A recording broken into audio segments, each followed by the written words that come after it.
Hey, good evening, folks. So this is for vodka Coimbatore 2024, and our topic is approach for QA in AI age. Let's go to the agendas and then we'll discuss further. So first of all, we'll discuss the RAG, retrieval augmentation and generational application, and then we'll discuss how testing this RAG application is different than currently what we are doing. Uh, then we talk about the RAGAs. What is RAGAs? And it's a evaluation framework for the RAG. We'll deep dive into that. We'll see what different evaluation metrics for the RAG application are available in the RAGAs framework, and we'll see the code snippet as well as the sample report as well. So yeah, so RAG is a retrieval augmentation generation application. Which it is one of the application of the LLM. And first of all, like why we need it, right? We already have GPT or Gemini to answer our questions or anything, right? Uh, we need it in case of enterprise or proprietary data, which we can't make public, right? So to handle that data and use LLM with that, we need to have a RAG pipeline or as we call it. So first, in a RAG pipeline, a knowledge source or documents are converted to a small textual chunks. And as you can see, those textual chunks or the data being splitted from the knowledge source will be converted to a vector embeddings. So vector embeddings are for those chunks are in a vector form in a mathematical terms. Like let's say 0.12, 0.75, and minus 0.33, kind of that. So it will be converted to vector embeddings, those textual chunks, and it will be stored to the vector DB. And then the RAG pipeline starts actually. When user queries the RAG application, so that user query will be converted to the vector embeddings. And then with the semantic similarity search performing, we'll go through the vector DB and see for our user queries vector embeddings, what are the most similar chunks, or let's call it top K can be 3 or 5. So let's say top 3 or 5 chunks, top K chunks are retrieved. So that's a retrieve part over there. So we'll retrieve the top K chunks related to our user query, which forms the context for us. So these top K chunks context will be assigned to the given to the LLM along with the user query, and LLM will generate the response for us for our given user query based on the context.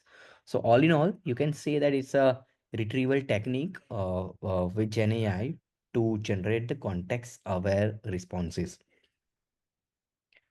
I'll go further. So now we'll talk about how it's different than currently what we are doing. So first and foremost thing, there is no pass or fail criteria over here. We'll see further as well that there is you can't say that, oh, this is pass or fail, as LLM responses are probabilistic responses. Along with that, okay, so AI systems has a stochastic nature, meaning even if you give one input each time, there can be a varied output. Okay, even if you give one input, there can be varied output each time. So that's the stochastic nature of the AI systems or LLM applications. Another thing is, currently we are doing matching the exact output. So let's say if you click on a radio button, if you enter something in a text box, if you click something from the list, we know what the output will be for our software applications, and it will be fixed. How many times you run it, it will be fixed that this will be the output, right?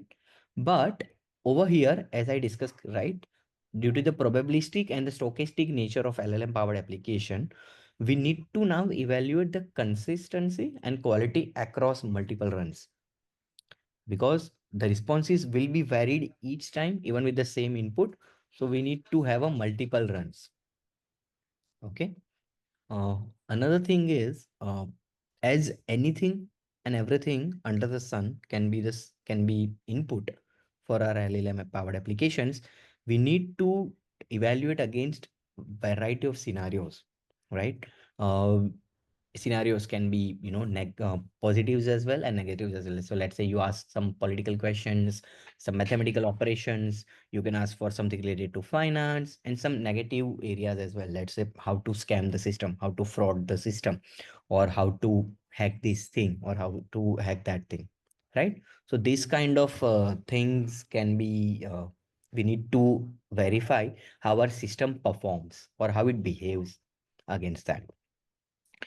Due to the now, due to the non-deterministic nature of the LLMs, along with stochastic nature and probabilistic responses, the taste flakiness will be there. One time you are getting for a given input and an output, and next time if you give the same input, there will be a different output, or there is no output at all as well, right? So taste flakiness will be one of the key issues, and that's why we say we need to run across multiple have a multiple cycles of our tasting.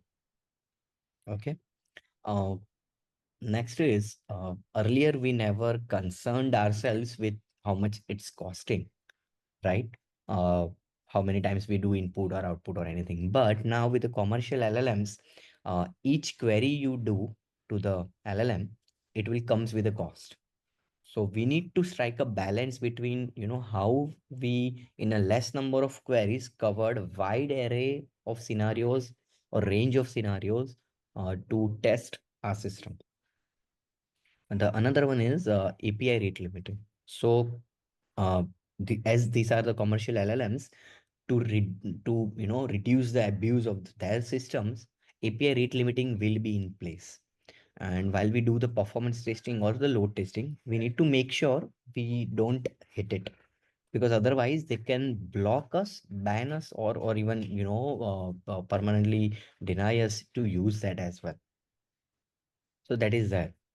Uh, the next important aspect is the ground truth.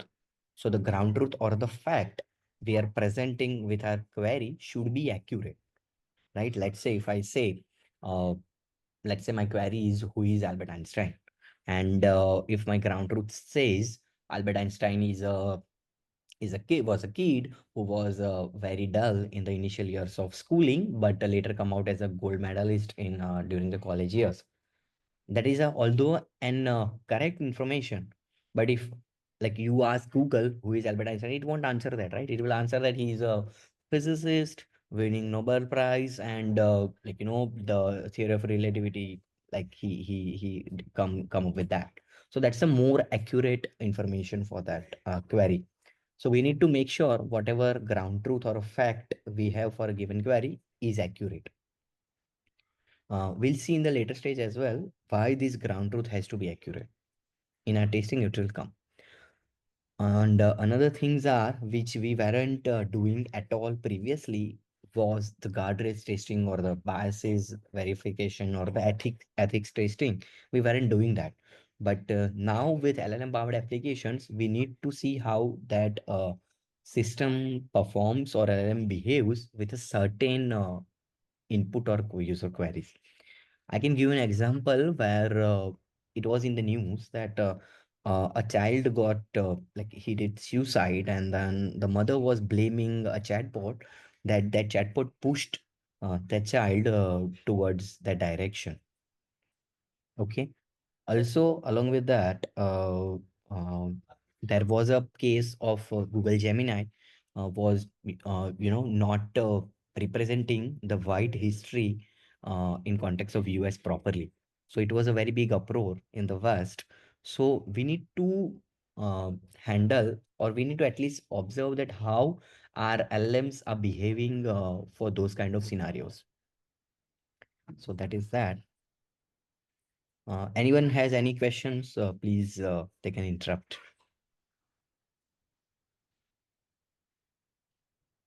Okay, we'll go ahead.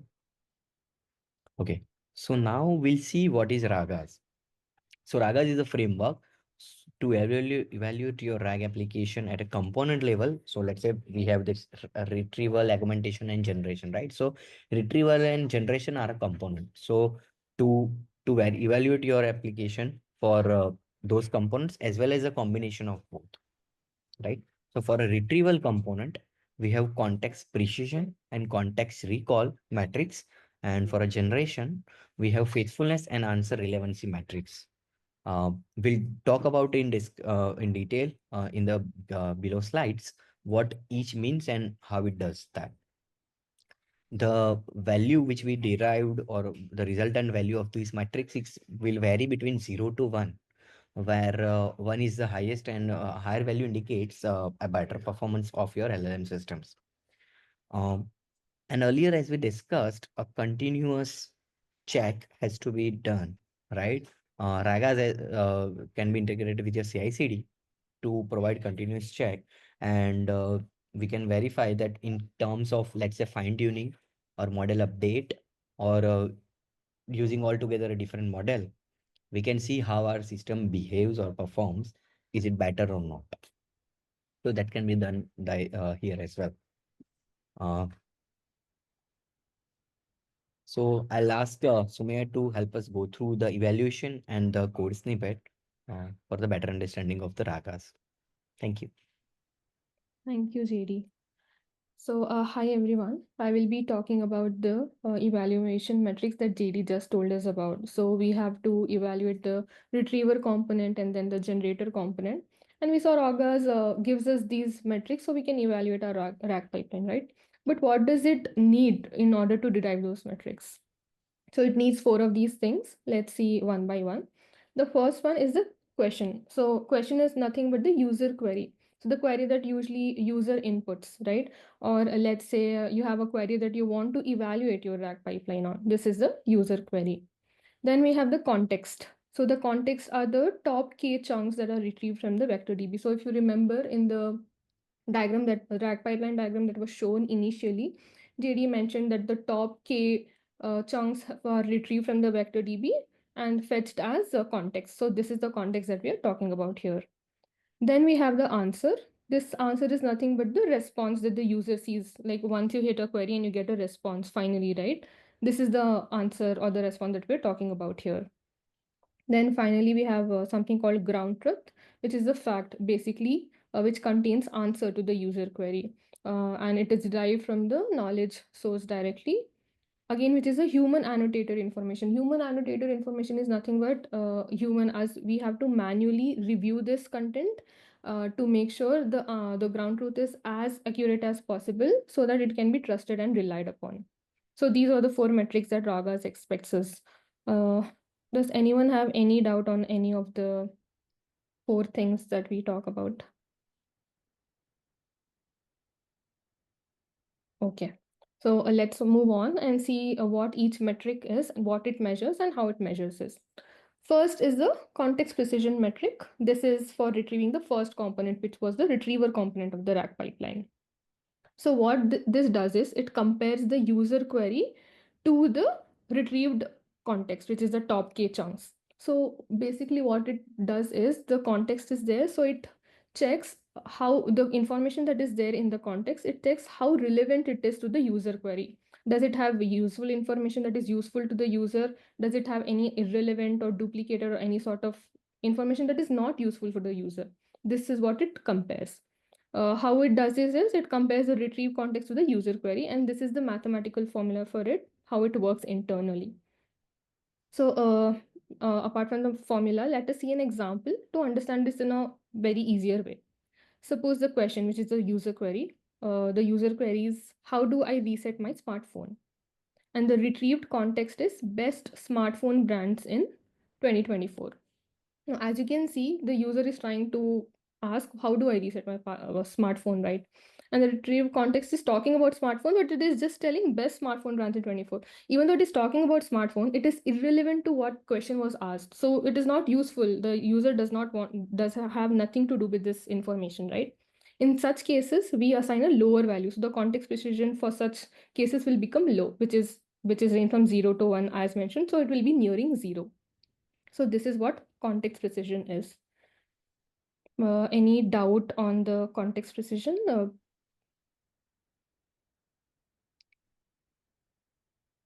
Okay. Moving on to the next metric, which is the context recall. This is again for evaluating the first component itself, which is the retriever component. Context recall, as the name suggests, it sees how much relevant information the context was able to recall completely. It does so by comparing the retrieved context with the ground truth. And so again, if the ground truth has some additional information and the context does not have this information, you see something is missing in the context that is there in ground truth, right? Then in such cases, the context recall score will go low. This is how the formula looks like.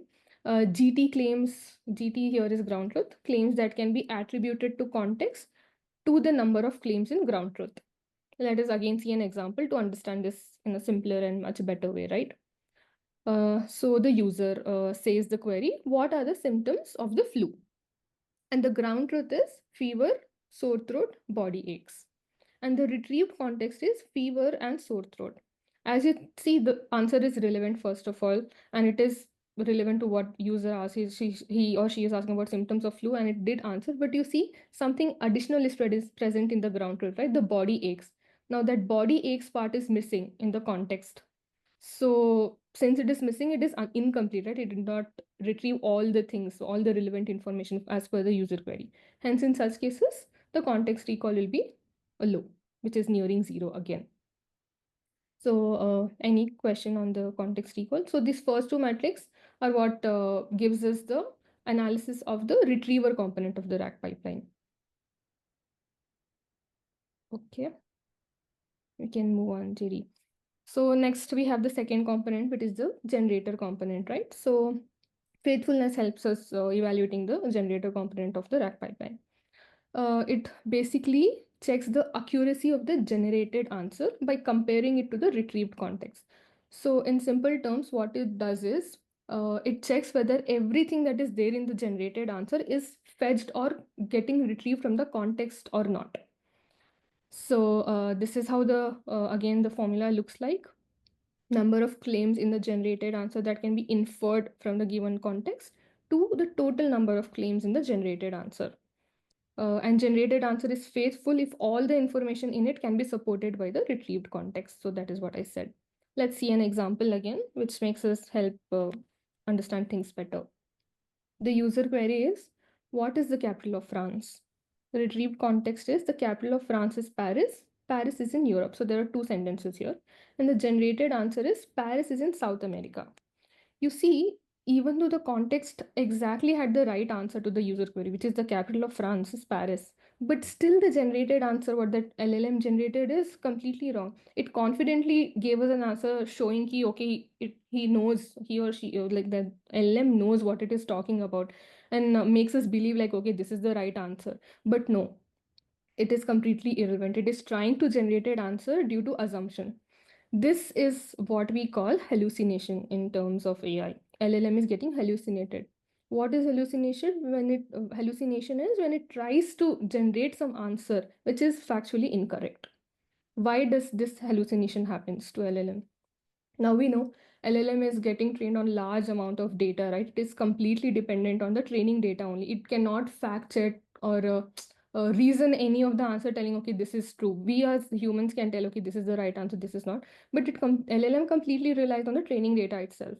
Now suppose the data that it was trained on had some flaws, or it was incorrect, or it was missing the part where the user is asking about capital of France. Maybe it was missing that part, or yeah, oh, it was overtone, or it was aligned to it was strictly very aligned to the training data, and maybe it generalized and picked answer from somewhere else and all of that, right? It got confused, hallucinated, and tried to give us an answer that is completely irrelevant. In such cases, the faithfulness for that is considered low, and a low score is assigned for the faithfulness of it. So that's on the faithfulness metric. Any doubt here? Okay, moving on to the next metrics. Again, that helps us with the generator component evaluation of the RAG. Answer relevancy. This sees how relevant the generated answer is to the user query. So it basically checks if all the parts of the question or the user, whatever it asked, right? If everything is answered, did it miss anything? Did it miss any part of the question? Or the answer that it generated had any duplicate, duplicate information for the query. In such cases, lower score will be assigned to the answer relevancy metric. So this is how the formula looks like. It is too technical. So let us see an example again to understand this in a simpler way. Suppose a user queries, where is France and what is its capital? And the generated answer is France is in Western Europe. So this answer relevancy directly compares the question to the answer to derive this matrix. Okay. So what is France? What is its capital? France is in Western Europe. You see, it just answered the first part of the question, which is where is France part, and it completely skipped the what is its capital part. Uh, and that is when the answer relevancy is told to be wrong, and a lower score will be assigned in such cases because it partially just answered the question.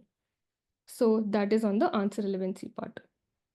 So these four metrics that I talked about are the standard evaluation metrics of the RAGAs that we use to compare each component level. There are other metrics available as well that RAGAs offer, or you can also create your new custom metrics as per your need or whatever you want to evaluate on. But yeah, these are the standard evaluation metrics. So I'm going to take a pause here to see if we have any question on any of the metrics, RAGAs metrics.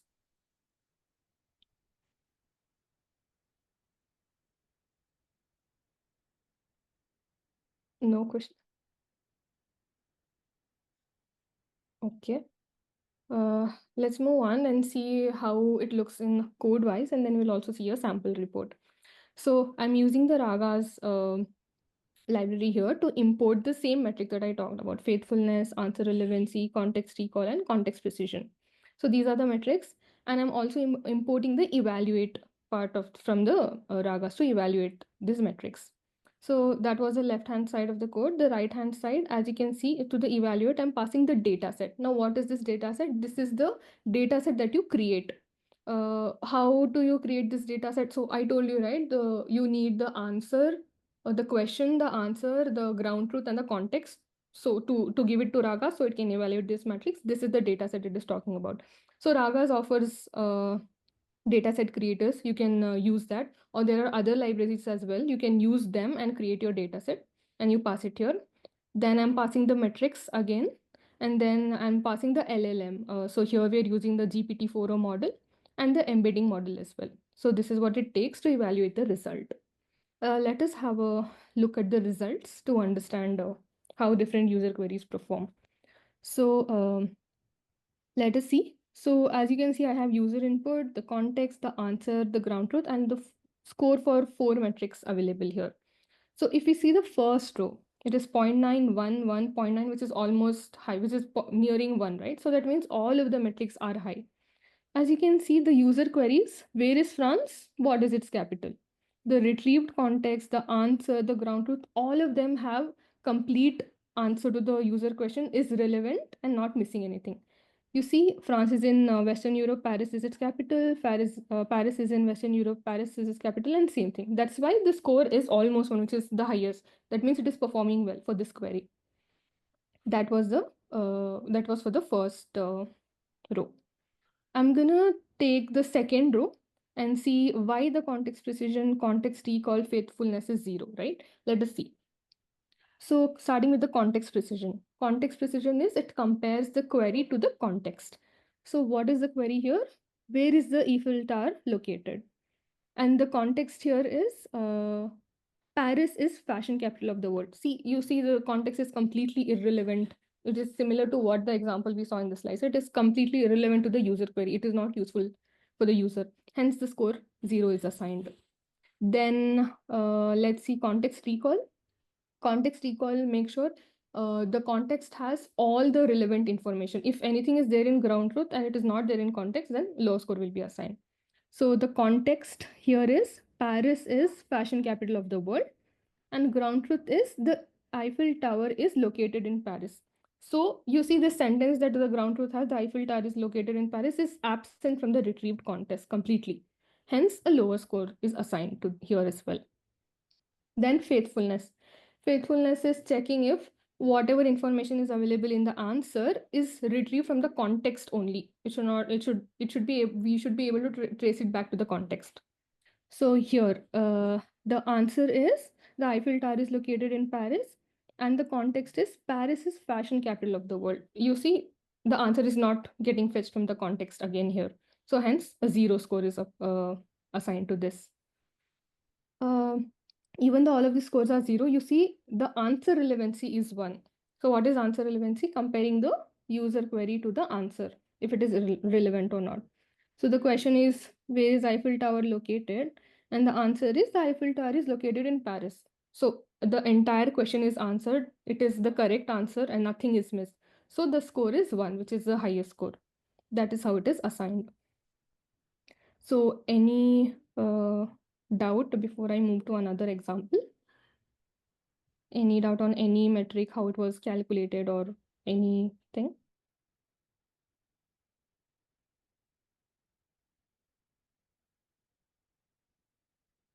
Okay, so let me show you another example, which is the last row where the faithfulness is 0.5. So faithfulness, again, seeing if everything that is there in the generated answer, right, is coming from context or not. So the generated answer is Einstein was born in Germany on 20th of March, 1879. And the context has multiple lines. Albert Einstein born 14th March, etc. You see, the answer is coming from the context, but the information is wrong. Here it is 14th March, but the generated answer LLM generated it as 20th March, which is invalid, which is wrong, right? That is why the score drops from 1 to 0.5 here. So yeah, that's on the metrics. This is how using these metrics you can evaluate your retriever component or the generator component and see which is behaving low for what type of queries. And you can make sure you can enhance or improve that component of the RAG pipeline. Uh, any questions here? Seems like our audience is too intelligent for us, right? uh, so hey folks, any question at all, or did we dive too much deep? That was the case. Were you able to understand? We tried to give Correct. like basic of examples apart from the formulas and this comparison. So was it easy to understand? How many here Correct. regularly use some sort of AI? ChatGPT, Copilot, ChatGPT.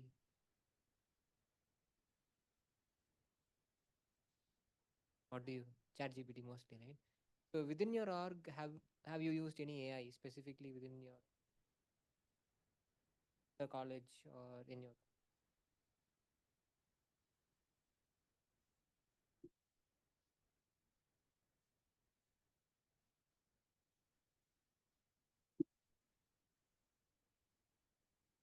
So I think now you can relate to the RAG, right? So you have Actually,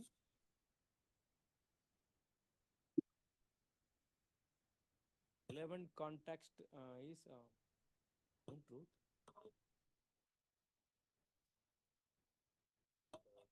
okay, yeah, basically that's one. So RAGs, I mean, you have ChatGPT. If you want to answer only specific domain or your company specific data, that's where the RAG comes in. You use ChatGPT or any other model and train it on your specific data.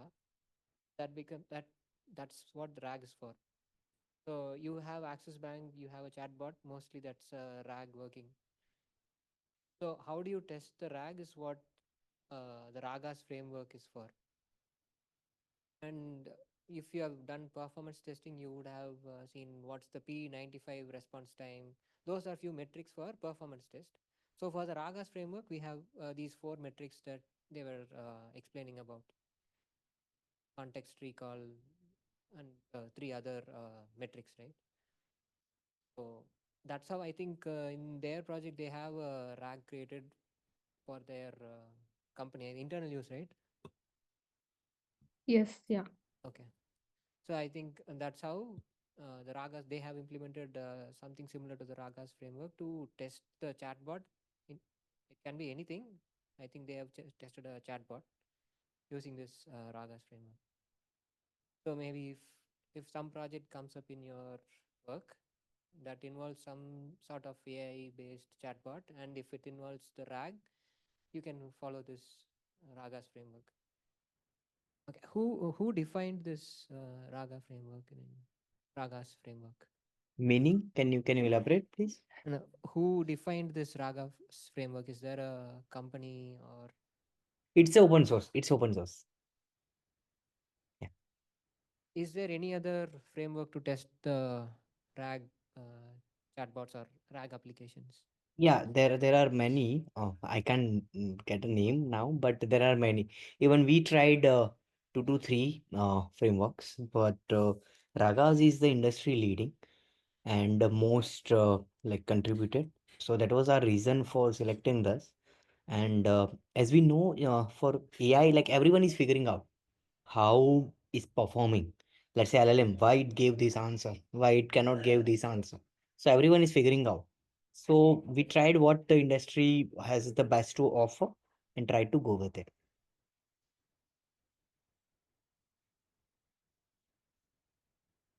So there's an audience question. Is there any other custom metrics that Yeah, within so the yeah. RAGAS framework itself?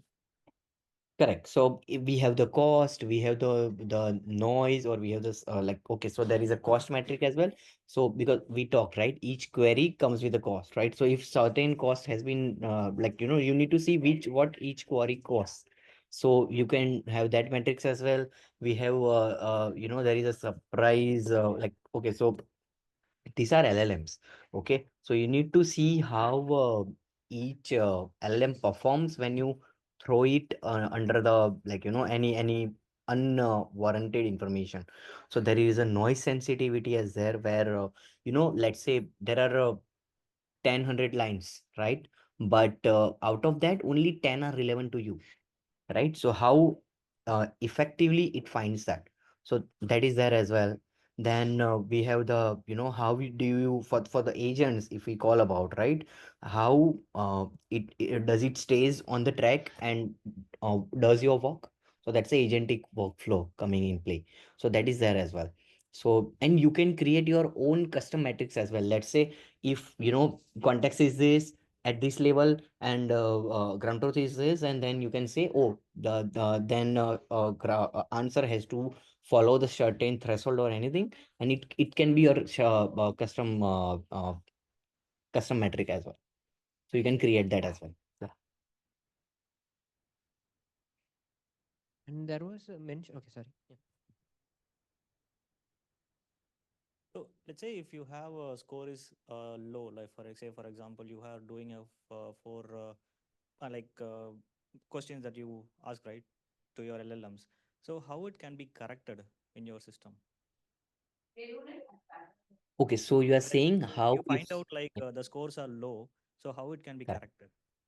Okay, so when a score okay, so we talked about context, recall, precision, faithfulness, and answer relevancy, right?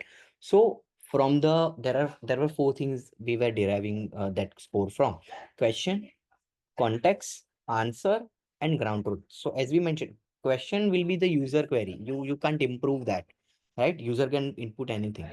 The ground truth again, it has to be accurate and it will be human verified. So again, there is no correction over there.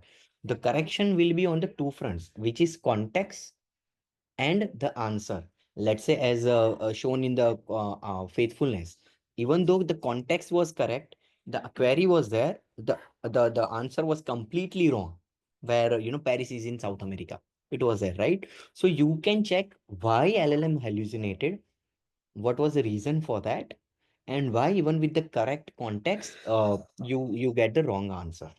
And another one is, let's say context precision or recall is wrong. Let's say, we had a half recall, let's say like, body ache, sore throat, and the another was missing from the context. So you can verify why for a given query, the context didn't contain that. And you need to go to the vector DB.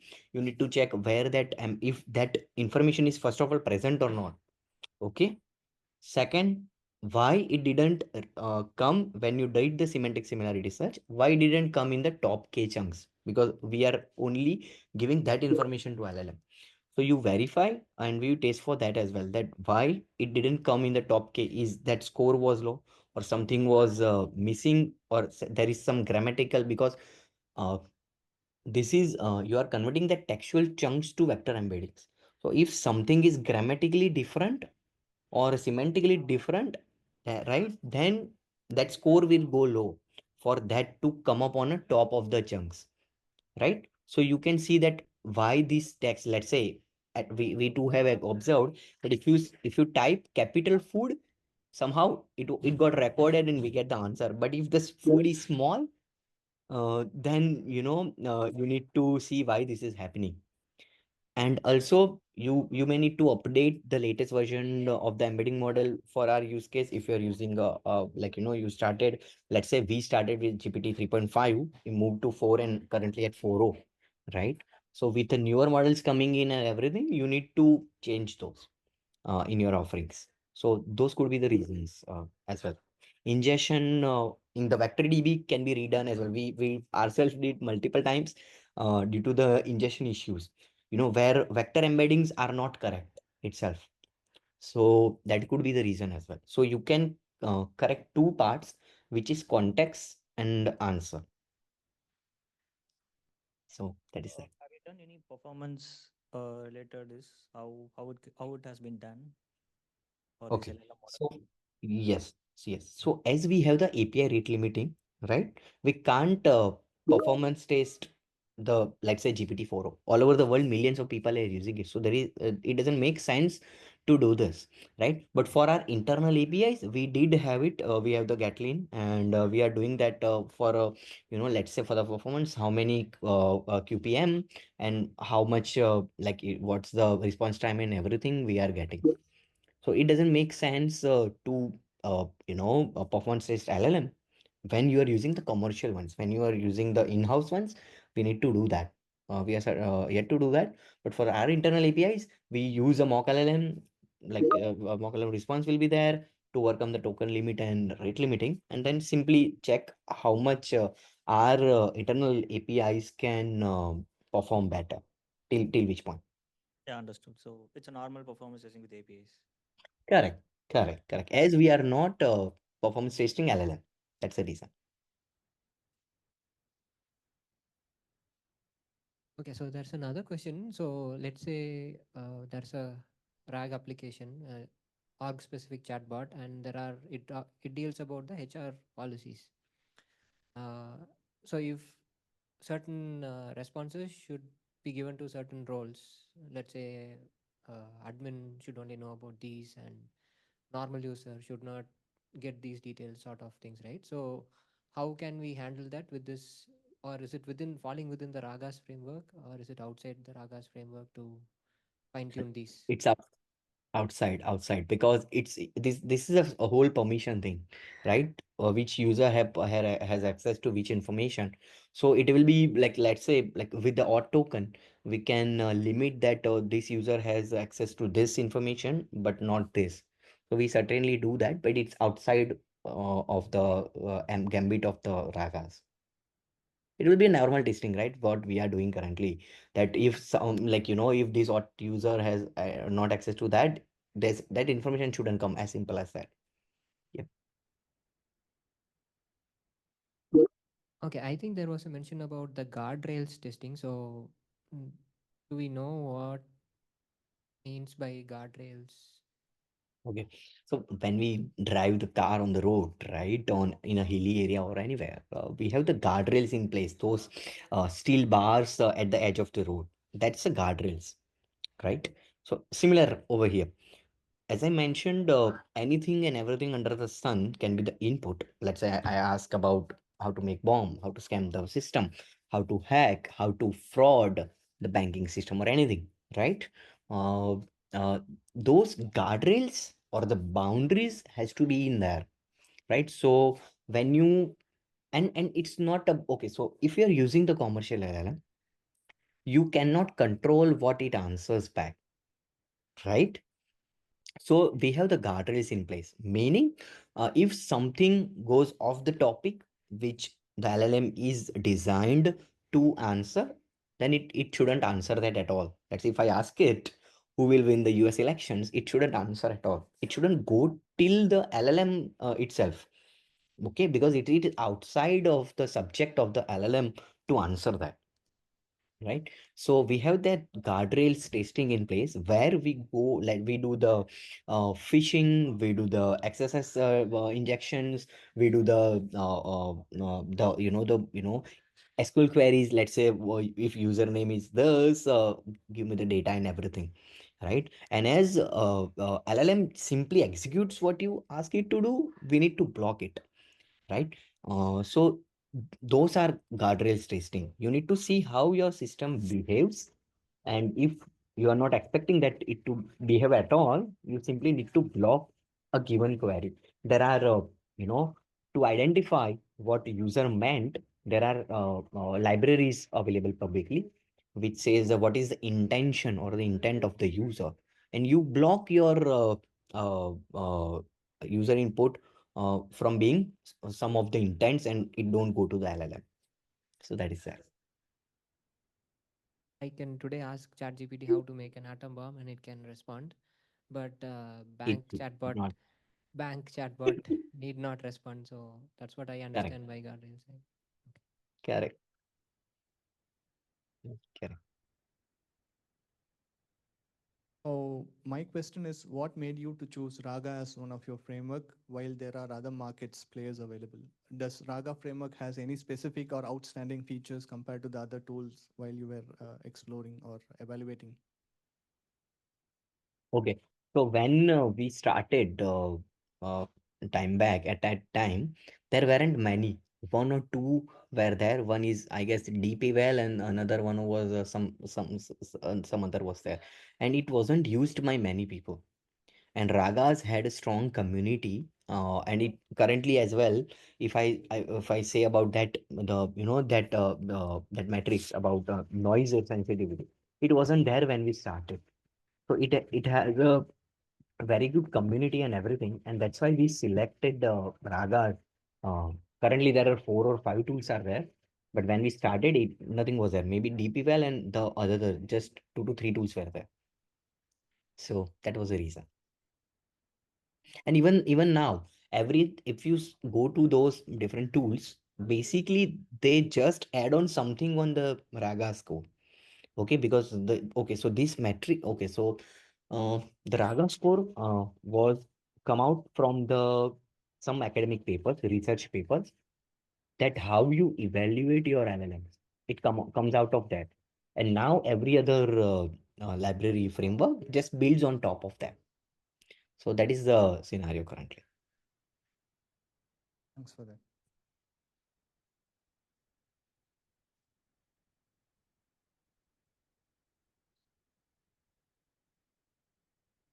Anything else, folks? There are no other. One sec, there is one. Do you know any use cases like now you had explained about that Einstein, he was born in some year, but it had given some result with another year as the training data have been correct, but the faithfulness got uh, with a point 0.5 like that. Do you have any use cases where you have explored before like this? So what may be the reason out there? Okay, so as one of the main reason was ingestion was wrong in the vector DB, right? Or we've two faced very conflicting answers when the data is duplicated in the vector DB, right? So first of all, wrong ingestion or the wrong embeddings. Second, duplication of data. Because let's say if you are saying two different things to the LLM, let's say Albert Einstein is a scientist, and second, Albert Einstein is a dancer, right? It will hallucinate because it got two informations which is contradictory, not at all related. So those kind of things happen, and we need to uh, check for the duplications, check for the how the re embeddings has been. Okay, so and another major part over here was comparing one model against the other, right? Because there is no golden standard right now. That okay, if let's say Albert Einstein is a scientist, if your LLM answers that, you are good to go. No, right? So you need to compare between different embedding models or even different LLMs as well. So we tried those things as well, that which model hallucinates more. Let's say GPT-4o is not at all good with handling the calculating the R or the mathematical operations, right? We all know GPT-4, in terms of mathematical operations is very good. So these kind of things, we need to, it's a trial and error kind of thing. So we need to check, which is better when, if our data is wrong, is duplicated, data needs cleaning, or there is some issue with the whatever the search technique we are using. So those kind of issues could be We there. need to compare a lot. Yeah. Yep. A lot. A lot. Thank you.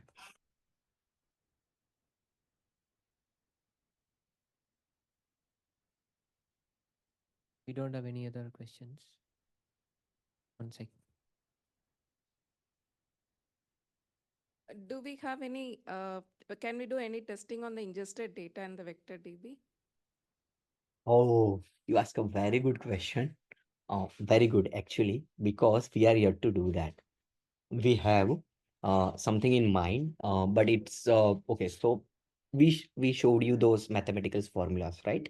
So to verify just the ingested data, okay, end to end we are testing, right? This Raga score is kind of, you can say, everything comes at the later stage, right? So you, where you get is the ingest, like retrieve context is ingested information, right? But to just is the ingested information, yes, we have some models or some metrics around that, but no library or framework currently does that. We need to build it in-house, and that's why we are yet to start that. And at a lower level, we need to have access to that ingested data, and we need to see what is, like, okay, so at the algo level, how it's performing, right? And how it's returning that, okay, this search result is returning because of this reason. So yes, there are some metrics, but they are not at all available with any of the frameworks currently available, which are just, and those are statistical uh, metrics. Okay. And so yeah, that is that. So if some client is implementing LLM, like we have our client has implemented a Copilot plugin. So in Hmm. case of in terms of security, we are providing our code and we are refining through Copilot. So in terms of security of the ingested data as well, maybe that should be in place, right? So as they are implementing, so that is available, right? How do they do it? Okay. Okay. So I said about guardrails, right? So first of all, whatever information you are providing, uh, that falls under enterprise or proprietary data, right? They should not make it public in any case. So guardrails should be in place to not share that information or that piece of code publicly elsewhere. If you go to the GPT-4o and their enterprise version and everything, it simply states your whatever you feeds in the query, it will not be used for training our data. So that guardrails has to be in place. Okay. And as you mentioned for Copilot, we, of course, it goes to there, but we can only like believe their words, right? And the better recommendation over here is to have what I can say, in-house LLM, right? Or let's say open source LLM, which is, it stays in your prem, right? We have that Gwen is there. We have something else was there as well. So we can Sonnet and everything. Sonnet is again commercial, but Gwen and everything is there, which you can use. Even Thoughtworks has its own kind of a small LLM to deal with daily jargons and different tasks and everything. So it's recommended to have it, because it's you can't it's like Google search, right? You can't say that, oh, my website is deserves to be number one and why it's not there. It's their prerogative and their proprietary data, how that page rank algorithm is. So likewise here is well, commercial LLMs are black box. You can't do anything about that, or you can't say 100% sure apart from their words and the SLAs you sign that they don't use it for training. So that is that. I think the LLMs are not totally open source. We don't know what happens. I think Jaydeep was mentioning it was a total black box. You can still use it within your enterprise, but you have to believe what they say. Usual open source code, we have access to the source code. We know what logic, what for loop they've written, but it's not the case with any of the LLMs, I think. Correct. Commercial LLMs, no, not at all. Let be Gemini or GPT, no, for no. I think we can close the question session. Sure. Thanks a lot, Fox. It was very enriching session, and I hope we answered your questions. Let us come to us if you have any questions about the ragas. We still are exploring. We don't know about at all. We are still exploring and everything. So yeah, thank you. Thank you, Jaydeep, Sumaya, and Kaushik. That was a great session. So, uh, we are it was very useful. So, thank you for bringing this topic today and presenting to us. Thank you.